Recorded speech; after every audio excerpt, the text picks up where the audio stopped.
8 साल का एक बच्चा 1 रुपए का सिक्का मुट्ठी में लेकर एक दुकानदार पर जाकर पूछने लगा, क्या आपकी दुकान में ईश्वर मिलेंगे? दुकानदार ने ये बात सुनकर सिक्का नीचे फेंक दिया और बच्चा भगा दिया। बच्चा पास की दूसरी दुकान पर जाकर चुपचाप खड़ा हो गया। दूसरे दुकानदार ने पूछा कि ए लड़के, तुम 1 रुपए में क्या चाहते हो?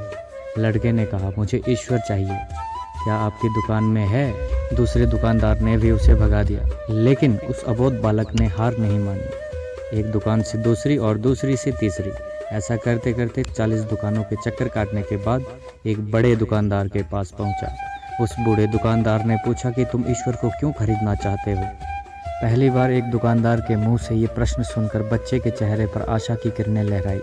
बच्चे ने बड़े उत्साह से उत्तर दिया कि इस दुनिया में माँ के अलावा मेरा और कोई नहीं है। मेरी माँ दिन भर काम करके मेरे लिए खाना लाती है। मेरी माँ अब अस्पताल में है। अगर मेरी माँ मर गई तो मुझे कौन खिलाएगा? डॉक्टर ने कहा है कि अब ईश्वर ही तुम्हारी माँ को बचा सकते हैं। तो क्या आपकी दुकान में ईश्वर मिलेंगे? दुकानदार ने कहा, हाँ मिलेंगे। कितने पैसे हैं तुम्हारे पास? बच्चे ने कहा, सिर्फ 1 रुपए। दुकानदार ने कहा, कोई दिक्कत नहीं, 1 रुपए में ही ईश्वर मिल सकते हैं। बच्चे के हाथ से 1 रुपए लेकर दुकानदार ने पाया कि 1 रुपए में एक गिलास पानी के अलावा बेचने के लिए और कुछ नहीं है। इसलिए उस बच्चे को फिल्टर से 1 गिलास पानी भर कर दिया और कहा कि यह पानी पिलाने से तुम्हारी माँ ठीक हो जाएगी। अगले दिन कुछ मेडिकल स्पेशलिस्ट उस अस्पताल में गए।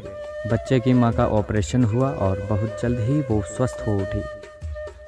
डिस्चार्ज के कागज़ पर अस्पताल का बिल देखकर उस महिला के होश उड़ गए। डॉक्टर ने उन्हें आश्वासन देकर कहा, टेंशन की कोई बात नहीं, एक वृद्ध सज्जन ने आपके सारे बिल चुका दिए और साथ में एक चिट्ठी भी दी है।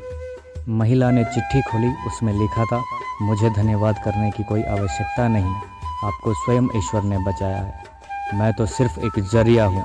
यदि आपको धन्यवाद देना है तो अपने बच्चे को दीजिए, जो सिर्फ 1 रुपए लेकर नासमझों की तरह ईश्वर को ढूंढने निकल पड़ा।